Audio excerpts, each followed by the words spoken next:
pues yo, siguiendo la tradición taurina, señor presidente, con su permiso. Ya puede empezar. Buenas tardes a todos. Gracias. Gracias en nombre de la Real Sociedad Española de Amigos del País por escoger esta tarde para acompañarnos en este acto. Tengo hoy el honor de representar a nuestra sociedad como maestro de ceremonia en este acto que clausura las segundas jornadas por el Museo de la Ciencia y la Tecnología en Badajoz. Jornadas que comenzaron el pasado lunes con la inauguración de la exposición Jugando con la Física de la Asociación para la Fundación Benito Madero, cuyo presidente, don Antonio Ramiro, también nos acompaña hoy.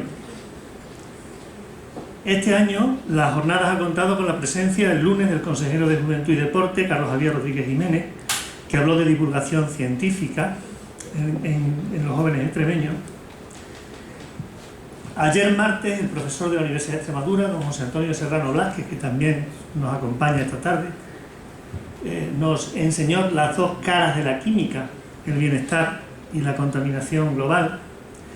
Y hoy, para cerrar, vamos a centrar nuestra atención directamente en los museos de la ciencia. Y lo vamos a hacer de la mano de uno de los pioneros de esta reivindicación, el doctor don José Pedro García, que me acompaña en la mesa. No es tarea difícil la mía, porque se trata de hacer semblanza de alguien con el que quien les habla comparte inquietudes y comparte ilusiones, que son dos fuerzas como vías ferroviarias que nos convierten en vagones de un mismo tren, un tren que estoy seguro que nos va a conducir al destino que es ese Museo de la Ciencia y la Tecnología del que José Pedro nos va a hablar enseguida. Extremeño, José Pedro García se licenció en Química en la Universidad de Extremadura, realizó su tesina de licenciatura en el Departamento de Química Orgánica, su tesis doctoral la hizo en el Departamento de Química Analítica y luego ha desarrollado su actividad docente en la enseñanza media, en donde ha sabido compaginar sabiamente la docencia y la gestión. Durante 4 años ha sido jefe de estudio en el Liceo Español de París, en donde, según comenta él mismo, le surgió la inquietud por la actividad museística que hoy nos trae aquí. A su regreso de Francia, ganó la plaza de catedrático de Física y Química, plaza que ocupó en el Instituto Zurbarán de nuestra ciudad, del que fue luego director durante 2 años. Durante esa época fue impulsor y coordinador de la sección bilingüe del instituto, que comenzara en el primer curso de la ESO y que en la actualidad ya está implantado en el primer curso de bachillerato. Él mismo ha sido profesor de matemática, además, en esta modalidad de enseñanza francés-español. Su participación directa en actividades relacionadas con el Museo de la Ciencia y la Tecnología se remontan al año 96, si no me equivoco.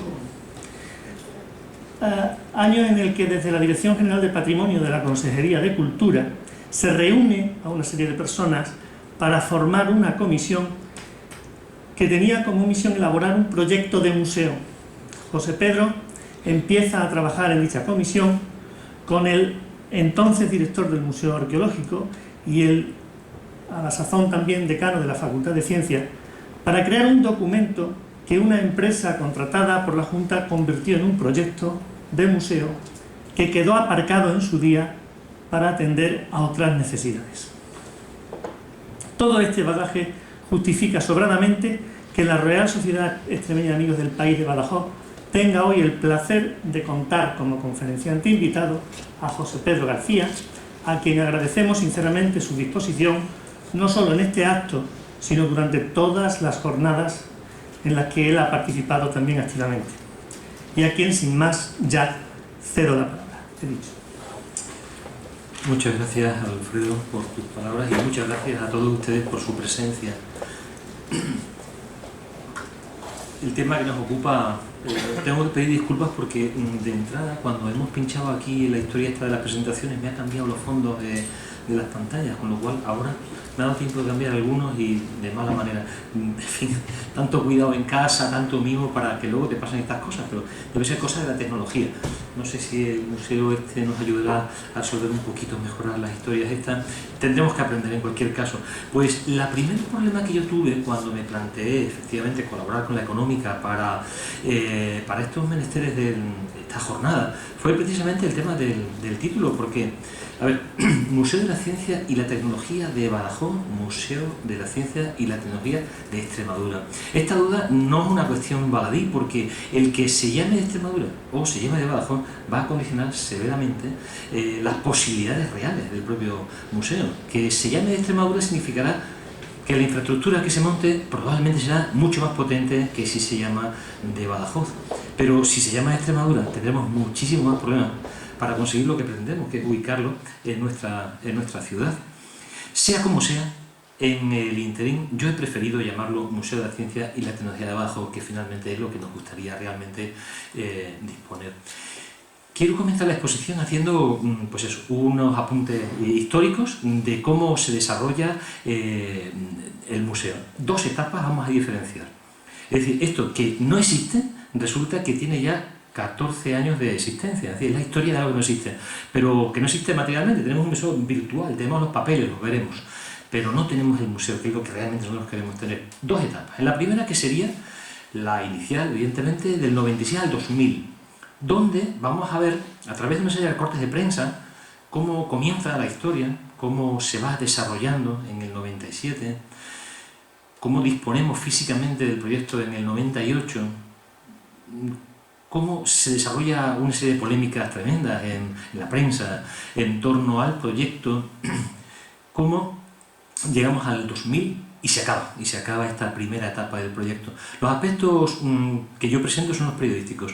Los aspectos políticos, hay informaciones que yo desconozco de nuestro colega Lorenzo Blanco, que sí formaba entonces parte de la Asamblea. Él tiene más información que yo de esto y ya ha hablado él en algunos de sus artículos en prensa sobre estos aspectos históricos de la asignación, de la ubicación del museo a la ciudad de Badajoz.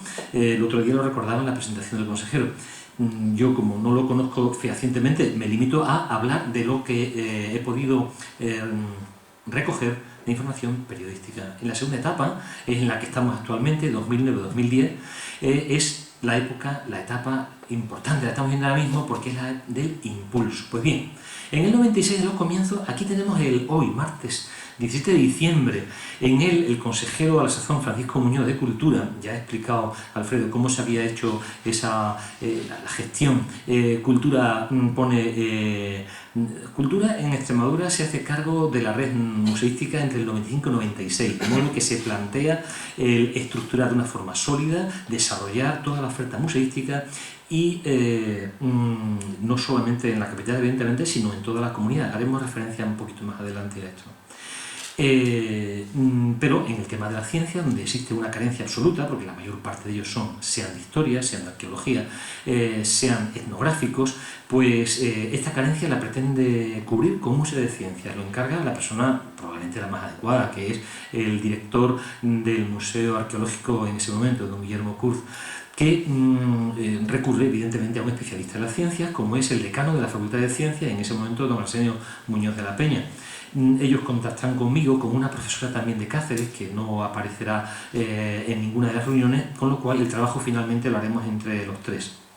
Bien, aquí se expresa, como se puede, no sé si leer adecuadamente desde abajo, pues las ideas fundamentales. Se trata de abrir la idea del museo sin mojarse en el tema de la sede. De hecho, se dice que no se descartan dos sedes, una en Badajoz y otra en Cáceres. Y donde se pone un acento importante, porque la primera etapa va a estar marcada fundamentalmente por la vinculación del museo a la Universidad de Extremadura y en particular a la Facultad de Ciencias. En el año 97, ya en el desarrollo, ya se habla. Don Francisco Muñoz habla acerca de la planificación del Museo de la Ciencia, ya está en un grado definitivo, en un grado de definición avanzado. Realmente en esta fecha, 13 de febrero, ya habíamos elaborado lo que serían las líneas básicas que se enviarían por parte de la Junta a una empresa especializada de ingeniería museística catalana. Muy poco tiempo después, aquí el 27 de abril, ya después de aquí nos vemos a don Arsenio de la Peña, después de una reunión de trabajo, donde informábamos ya con un detalle bastante importante acerca de las características del museo. Es decir, las dos ideas fundamentales que están arriba en el título acerca de que sí, será tanto expositivo como interactivo, pero luego se desarrollaba muchísimo la estructura interna, la funcionalidad, el carácter, el transfronterizo de este museo.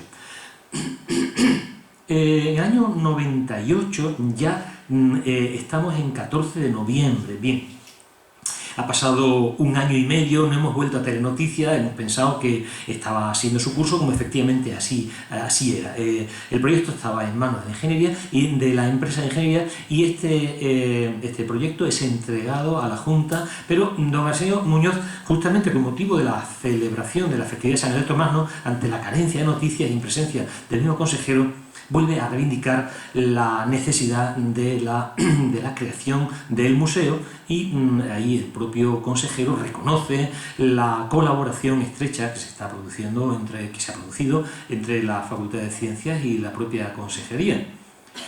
Aquí está el museo, el día 5 del 11 del 98. Tenemos el museo físicamente hablando, es donde se produce aquí en este ejemplar del centro la descripción detallada del museo y algunos de los módulos que más adelante se desarrollarían. Estamos hablando de 5 de noviembre de 1998, por tanto podemos hablar del proyecto del museo del 98. Estaba firmado por don Carla Puig de esta empresa, sin que se defina qué empresa es. No puedo identificarla. Pasamos al año 99, año de polémicas. Aquí tenemos en el 24 de febrero, las noticias de hoy, aparece el plan Urban, se empieza a desarrollar las primeras propuestas de transformación de la zona de Montesinos, Concepción, etc. Aquí está la maqueta, que se parece sensiblemente a lo que ahora tenemos, en la que se define por parte del ayuntamiento como así como un museo de la caza o de la ciencia. En fin, fíjense la falta de solidez que tenía aquella propuesta municipal, porque realmente entre una cosa y la otra hay muy poquita relación.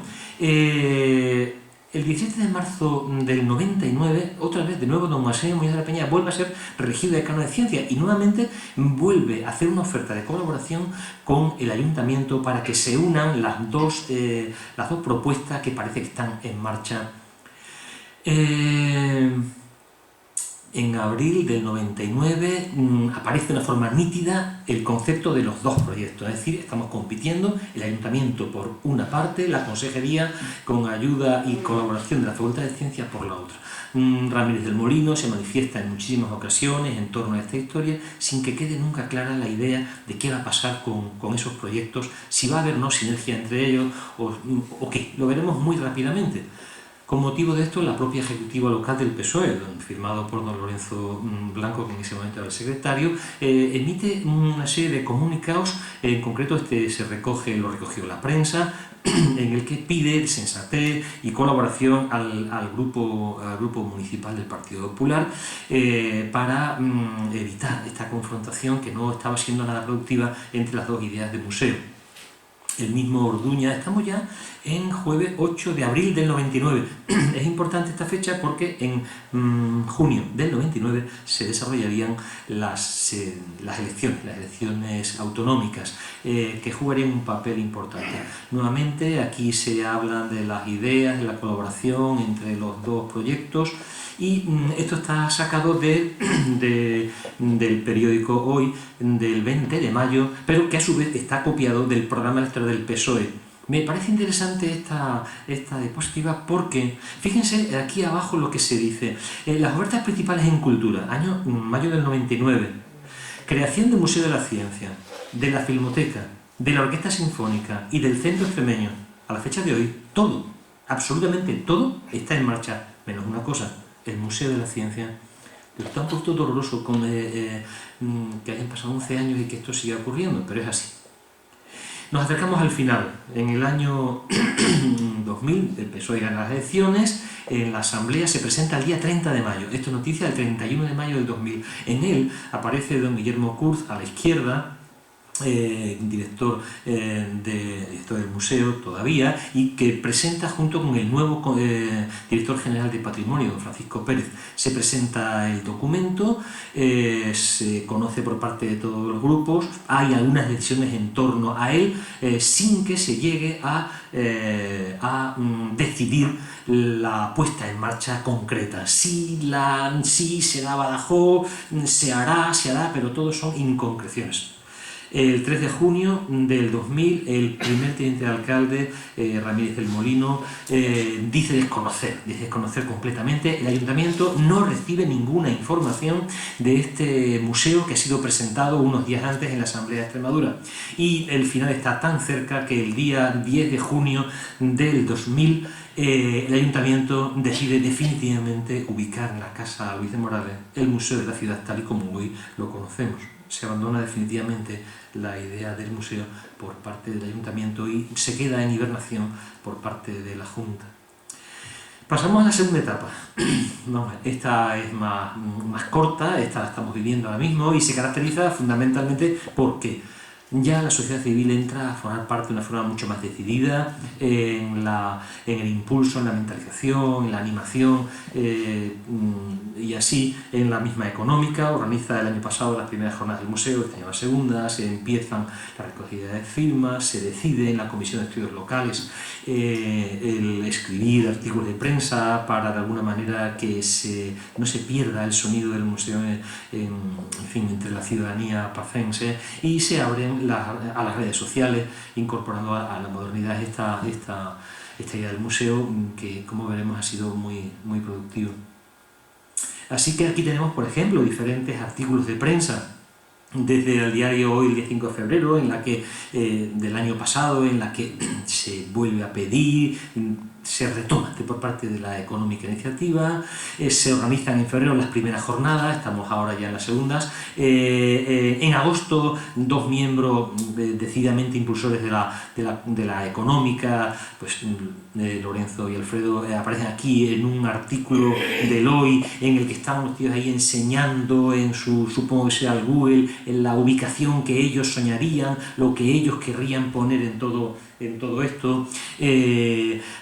Siguen en diciembre varios artículos de opinión, en enero, en donde se justifica la necesidad del museo en razón del fomento de la cultura ciudadana, se hace una breve historia de lo que muchas de las cosas que yo he contado aquí, se habla sobre la cultura emocional, destacando lo importante que resulta los aspectos emocionales para acercarse a la ciencia, el papel que puede jugar el museo en todo esto. Se comienza la recogida de firmas, el museo coge inercia. En el centro he recogido una que tenéis puesta en el Facebook, porque efectivamente el ABC se hace eco de esta noticia a nivel estatal, en la versión digital de ABC. Más de 1.700 personas, se ha quedado ya obsoleto esta cifra, del 26 de enero de 2010 piden el Museo de la Ciencia y Tecnología. La Económica programa las jornadas, etcétera, etcétera. Pasamos ya a la siguiente fase, las redes sociales. El Museo de la Ciencia entra en Facebook.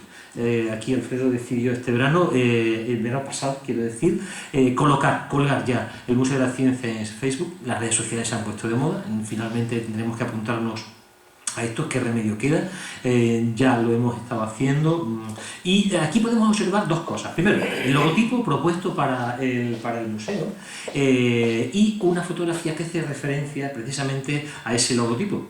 Precisamente en el Facebook, si habéis tenido la curiosidad, quizá la hayáis podido ver, se explica la finalidad del logotipo. Aquí está la M, esta roja de tejado, haciendo referencia, alusión a la parte superior de la pesquera, donde podría ser un sitio, podría ser uno de los sitios que la ciudad de Badajoz podría ofrecer. Aquí tenemos la C, justificada como una galaxia en espiral, como puede ser, por ejemplo, nuestra propia galaxia. Esta T de tecnología que nos recuerda a esos postes de de la luz que decimos que tantas veces hemos visto, que todavía se siguen viendo, evidentemente, y la idea, una idea importante en azul, ondulada, asociada al río, la presencia, la proximidad. La presencia del río en la ciudad de Badajoz ha ido ganando y tendrá que seguir ganando terreno. Incorporarle esto a mí me ha parecido una idea muy acertada y en fin, ya estamos en Facebook.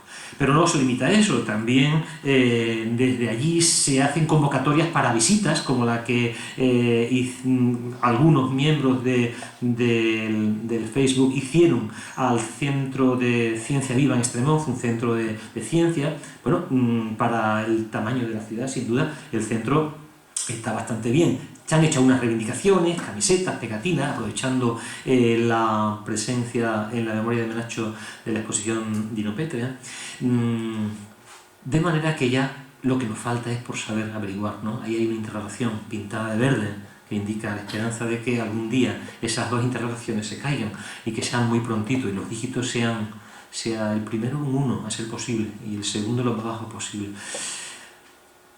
Pasamos a la segunda parte de la exposición, en la que es la parte, digamos, el núcleo duro de la exposición, porque se trata de... la segunda parte no es esta. Vamos a tratar de, para situar el nuestro, vamos a ver, esta parte lo que pasa es que nos da un poquito de envidia, porque vamos a ver qué es lo que ocurre con los museos de ciencias en España.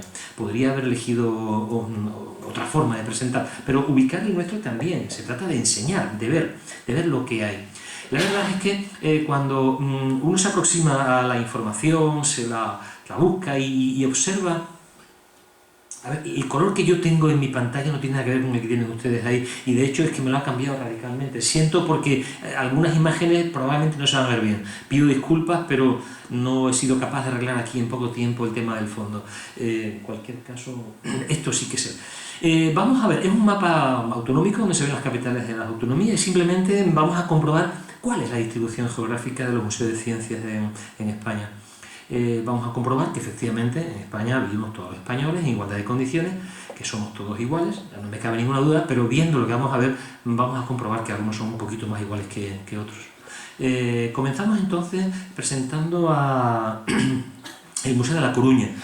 Probablemente algunos de estos museos, muchos de ustedes probablemente los conozcan. En cualquier caso, en La Coruña hay tres museos, el de la Casa de la Ciencia, el Domus y el Acuario. Aquí presento simplemente algunas imágenes de la Casa de la Ciencia en un parque en el centro de la ciudad, un edificio rehabilitado, adecuado, con varias plantas, y Domus, un edificio completamente de diseño muy moderno, muy próximo al mar. Nos desplazamos hacia Levante. Tenemos también el Cucha Espacio de la Ciencia. El Cucha Espacio de la Ciencia está muy próximo a San Sebastián. Es un centro también muy moderno, en un polígono de desarrollo industrial, que veremos luego un poquito más espacio. Ya empiezan a dar colores. Bueno, a ver, seguimos con el Cosmocaixa de Barcelona. Es un edificio clásico, la parte antigua, luego ha sido rehabilitado y acompañado y aumentado sensiblemente en lo que conocemos como el Cosmocaixa de Barcelona.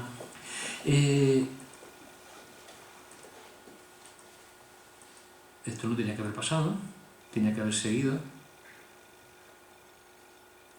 Sí, ya hemos ido con el de Valladolid, Museo de la Ciencia de Valladolid, un museo que probablemente algunos de ustedes seguro que lo conocen. Es un museo en el que se puede comprobar que efectivamente en la orilla del Pisuerga, aquí sí se puede ver, al que se accede atravesando el Pisuerga por una pasarela de una arquitectura muy bonita, y se puede ver que el Pisuerga efectivamente pasa por Valladolid. Seguimos con el Cosmocaixa. Me han sacado aquí otra cosa, bueno, lo siento. Esto también lo ha cambiado. Este es el Cosmocaixa de Alcobendas, un museo que también depende de la Caixa, como ya saben ustedes, y que está muy próximo al centro de Madrid.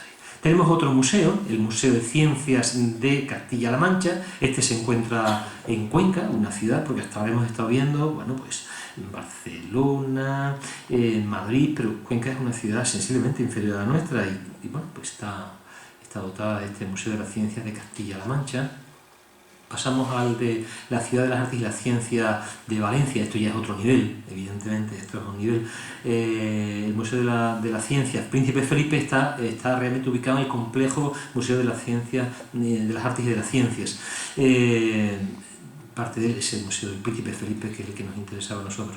Pasamos a Murcia, una ciudad poco mayor que Badajoz, poco mayor que Badajoz, pero en fin, equiparable, digamos, que posee pues está dotada de un museo, el Museo de la Ciencia y el Agua en la ciudad de Murcia. Son varias plantas las que hay, estamos viendo la parte exterior.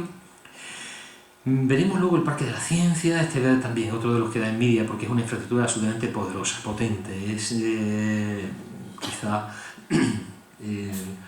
que tiene una entidad como Museo de la Ciencia específico más importante en España. Y los museos de Tenerife, ahí tenemos el Museo de la Ciencia y el Cosmos y el Museo de la Naturaleza y el Hombre, entre otros. Pues bien, luego veremos cuál es el origen de estos museos, de quién depende, cómo se han conseguido hacer y tal. Es evidente que aquí podemos comprobar, es una lástima que me haya cambiado los puntos gordos, porque era más contundente la imagen. Me la ha puesto aquí un símbolo extraño, ahí una mano y tal. En fin, era mucho más contundente porque se ve que hay un vacío importante en toda esta zona peninsular. Aquí es evidente que está pidiendo aquí falta algo.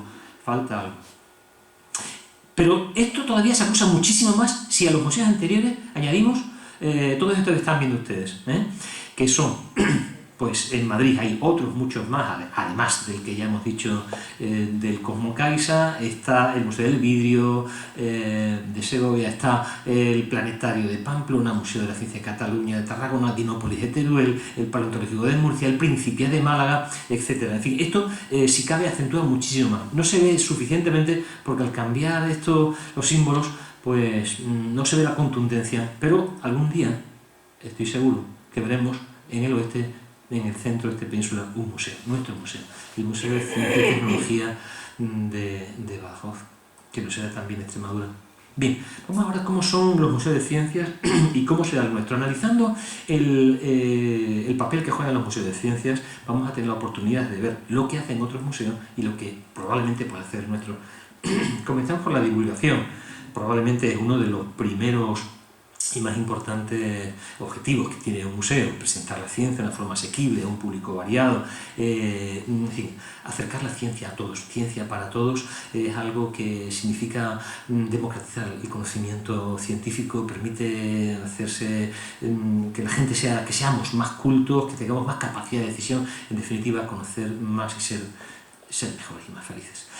Otra finalidad que puede tener el nuestro, lo tienen algunos, muy pocos, pero lo tiene el nuestro, es la conservación del patrimonio. Por ejemplo, aquí podemos ver en un instituto de educación secundaria de Jorge Manrique de Palencia una serie de instrumental científicos antiguos, alguna máquina de Morse. Aquí tenemos una de alta tensión para demostraciones de descargas, tenemos aquí una balanza de presión, tenemos aquí un tubo de rayos X, etc. Mucho material de existen dentro de la comunidad extremeña. Tanto la Universidad de Extremadura como algunos centros de educación secundaria disponen de materiales que, si esto prospera, ojalá acabara siendo depositado, conservado y potenciado por este Museo de Ciencia y Tecnología que deseamos entre todos. Hay gente que está trabajando en estos temas, gente que sabe un montón, algunos incluso que están entre nosotros, que podrán ayudarnos probablemente si esto va adelante.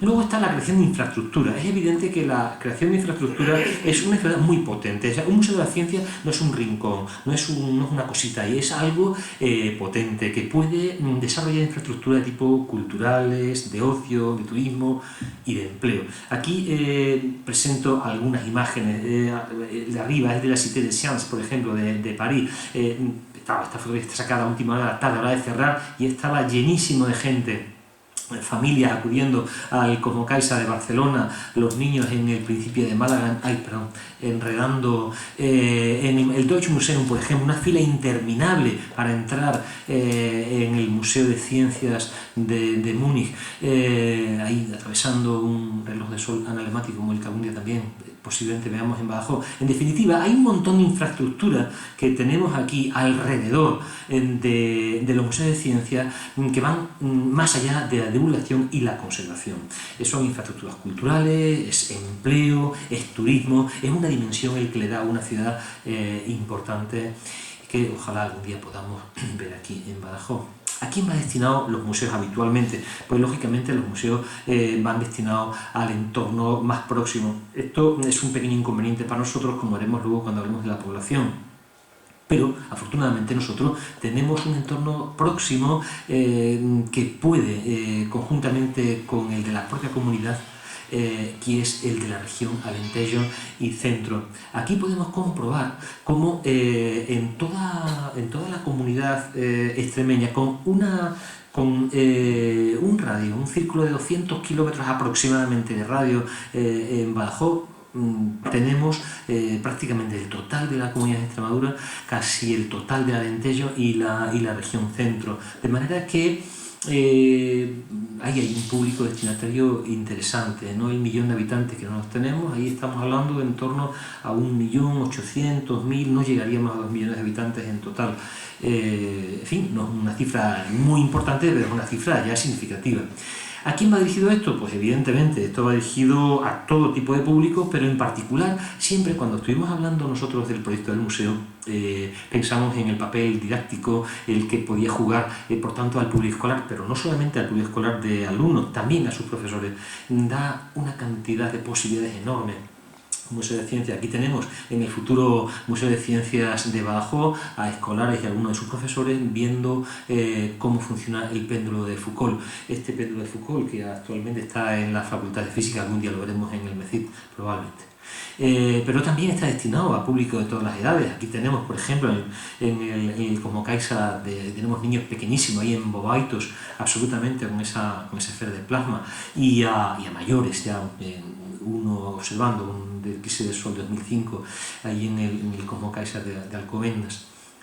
Los números de usuarios. En el año 1997, según dice el autor del proyecto que se entregó a la Junta, los museos de ciencias españoles recibieron aproximadamente 1.500.000 visitantes. 1.500.000 visitantes es una cifra importante, porque de alguna manera la inversión que se hace en museística es tan grande que si no hay justificación, población que lo justifique, difícilmente va a convencernos. El lunes, por la noche, el consejero de Jóvenes y Deportes se hizo una pregunta en torno a este asunto y dejó claro que la viabilidad es uno de los conceptos fundamentales. Y esa viabilidad en parte va a depender del costo que tenga este museo y también del público diana al que se pueda ofrecer y que pueda disfrutar de este museo. La oferta museística se hace generalmente en los museos de ciencia pues con los contenidos museísticos generales, es decir, aquellos están asociados a la ciencia básica que todos conocemos, pues la física, la química, la geología, la paleontología, etc. Y a otros, ingenierías también, evidentemente, y a otros temas punteros, que, por ejemplo, aquí he recogido algunas imágenes, pues, temas muy clásicos son la astronomía. Aquí tenemos el planetario de Pamplona. Pues, disponer de un planetario es mucho más que asomarse al universo, es mucho más que sentarse. Seguramente los que hayan disfrutado de esta experiencia, supongo que habrán sido casi todos ustedes, si no todos, pues habrán sentido el placer tan inmenso de dejarse llevar por una exposición de un planetario. Pero es que el planetario luego genera una cantidad de actividad a su alrededor fundamental. Tenemos a la derecha del cosmos y el espacio de Tenerife, con un radiosol ecuatorial. Tenemos aquí el Museo de Ciencia y la Industria de Chicago, que traía Antonio Salas, que la ha colgado también. Otra de las imágenes está colgada en Facebook, donde se habla de la tecnología LED aplicada a vestidos. Aquí algo sobre nanotecnología, en fin, las exposiciones generales, los temas generales y los temas punteros son objetos evidentemente de museos de ciencias. También hay un contenido museístico específico, vamos a llamarlo de identidad. De hecho, la red de museos de Extremadura se compone de los grandes museos y de los museos de identidad. En fin, los grandes museos, aquí el MEIAC, el Museo de Arte de Cáceres, el Arte Romano de Mérida, etcétera, y luego están pues el del turro, el etnográfico, el del granito, hay un montón del pimentón, el de la cereza, etcétera, etcétera. Son museos de identidad porque de alguna manera hay un elemento que define el entorno en el que se encuentran y son recogidos. ¿Nosotros tenemos identidad? Pues sí, sí tenemos identidad, porque sin duda el papel del agua en Extremadura es fundamental, sea vía ríos, sea vía pantanos. Lo es la agricultura, la ganadería, lo es la minería, y esto de alguna manera debería haberse reflejado, y así ocurre en el proyecto que se nos entregó, y así debería ocurrir en el museo que podamos exponer. Algunas imágenes tenemos aquí, por ejemplo, en este Museo de la Ciencia e Industria, pues son exposiciones en torno a la explotación de la tecnología, en torno a la explotación ganadera.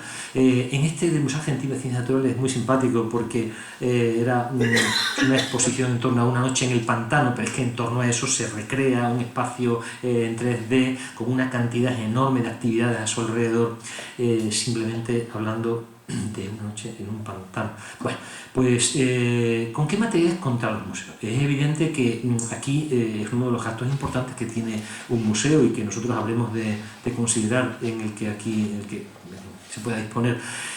Adquisición inicial periódica, producción propia o bien colecciones en el entorno, donaciones, decíamos antes, en diferentes escuelas universitarias de ingenierías, facultades, hay material obsoleto, alguno de él, aunque todavía utilizable y que podía formar parte. En algunos centros de secundaria existen colecciones de materiales muy interesantes que también podrían formar parte de nuestro museo. ¿Dónde se ubican? A efectos de edificio. Vamos a encontrar museos de muy variado pelaje. Por ejemplo, tenemos los de Nueva Planta. El del Museo de la Ciudad de Ciencias y las Artes de Valencia, veíamos antes el de Granada. Los hay de edificios rehabilitados, como son, por ejemplo, el Museo de la Ciencia de Valladolid. Según me ha parecido entender, es una antigua fábrica de harina a la que se ha incorporado un edificio antiguo, un edificio muy alto que había al lado, que ha formado todo un conjunto, producto finalmente de una rehabilitación integral de la zona.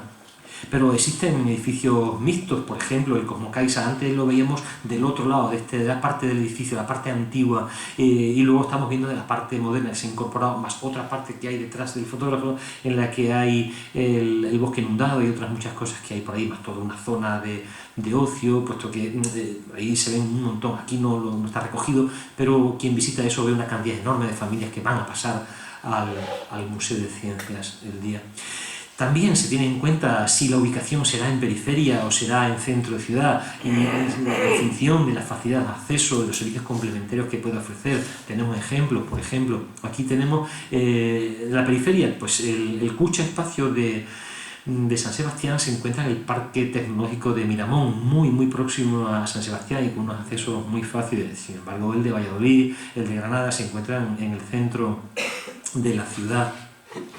¿Y el nuestro? ¿Dónde irá el nuestro? Pues, bueno, no lo sé, ya veremos si finalmente lo veremos en la pesquera o no. Esta es una de las ubicaciones. En fin, ya sabemos que esto está siendo sometido a una zona de actuación por parte de la Confederación Hidrográfica del Guadiana, con la que queremos mantener contactos a ver si efectivamente hay posibilidad de colaboración, de ubicación.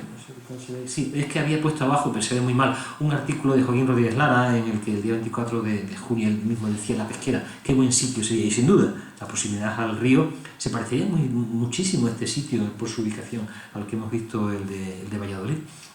La posibilidad de acceso de pasarelas atravesando el pico y demás está contemplado, teóricamente al menos, en el proyecto de intervención de la Confederación Hidrográfica. Si han visto ustedes en YouTube, se encuentra ese vídeo y merece la pena verlo, porque si viésemos nada más que la mitad de lo que se ve en el vídeo, sería fantástica la intervención que se haría en un montón de kilómetros de las márgenes del Guadiana, sería recuperar o incorporar la ciudad de forma muy decidida. Bueno, y ahí hay una parte fundamental. ¿Cómo se financian los museos de ciencia? ¿Cómo se gestionan? Aquí hay muchos modelos. Tenemos, por una parte, por ejemplo, el de La Coruña. El de La Coruña es una institución municipal, es decir, es el ayuntamiento, a través de la institución Museo Científico Coruñese, quien lo gestiona. En San Sebastián, sin embargo, el Cucha Espacio de la Ciencia lo gestiona, lo financia y lo gestiona la obra social de la Caja de Ahorros de Guipúzcoa San Sebastián. Municipal también es a través de la fundación, una fundación municipal, la Fundación Museo, el de Valladolid, Museo de la Ciencia, el Cosmo Caixa, evidentemente es la obra social de la Caixa, la Junta de Castilla-La Mancha, gestión de Cuenca, la Generalitat Valenciana es el de Valencia, en Murcia es institución municipal nuevamente, es la red municipal de museos. En Granada es una idea muy interesante que hablaré un poquito después de ella, es un consorcio en el que, como ven ustedes, pues, participan pues, una gran cantidad de instituciones. El de Tenerife es también de origen, de gestión institucional, a través del Cabildo de Tenerife, a través del Organismo Autónomo de Museos. Y aquí había, no sé, los colores, había agrupado los diferentes tipos. Y vemos que hay como 3 modelos de gestión, ¿no? Propiedad, gestión, financiación municipal, y tenemos Coruña, Valladolid y Murcia, a través de entidades financieras como son de San Sebastián, Barcelona, se me ha olvidado poner también, evidentemente, el de Cosmo Caixa, Alcobendas también lo gestiona y es propiedad, evidentemente, de la Caixa. Y luego hay 3 de titularidad institucional: Junta de Castilla-La Mancha, la Generalitat Valenciana y del Cabildo de Tenerife. Por tanto, nos queda el de Granada, que es un consorcio, ahí intervienen un poco todos.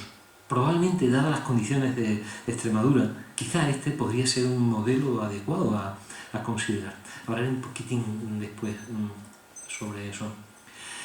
Actividades museísticas.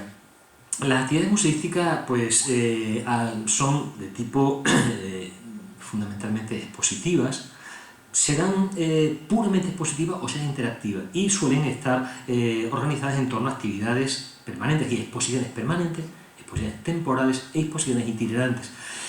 Para nosotros la exposición permanente evidentemente pues será la que podamos tener. La exposición temporal casi siempre suelen tener como origen los intercambios que se producen entre museos, son muy abundantes, de manera que es muy fácil dar la dinámica.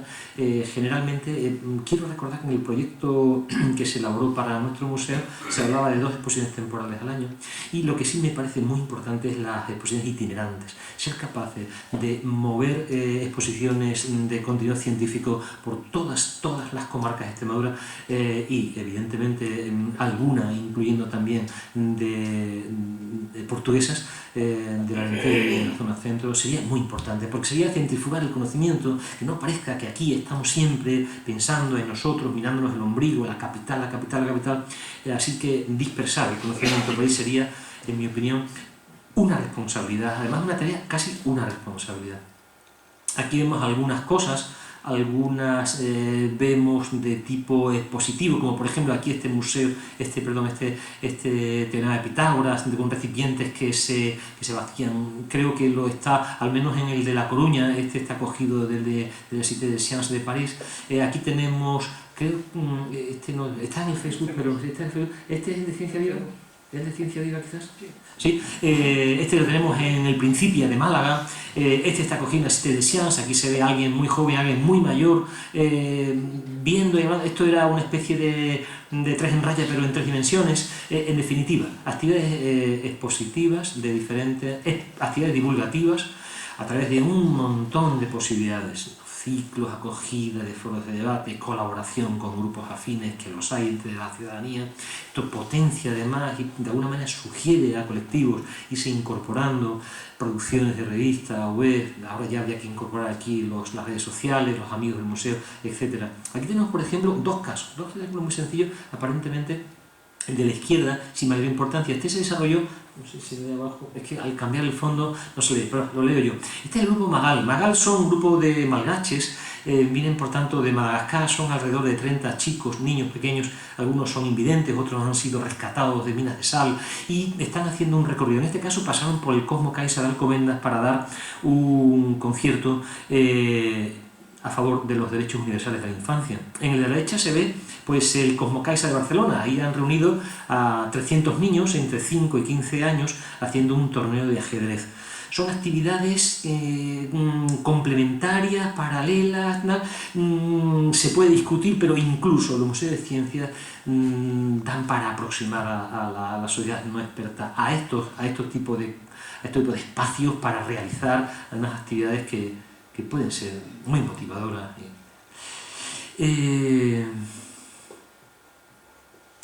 Actividades formativas también, concursos de divulgación y fomento de la creatividad. Por ejemplo, aquí tenemos en el Cucha Espacio de San Sebastián electricidades para niños, en las que bueno, pues se le explican el fenómeno de electrostática a chavales. O bien, aquí a la derecha, es la Fundación de Universidades Castilla-León, en el Museo de la Ciencia de Valladolid, una exposición con un título precioso, se llama Universo, Sueño y Ciencia, en el que se fomentaba la creación científica a partir de la fotografía científica.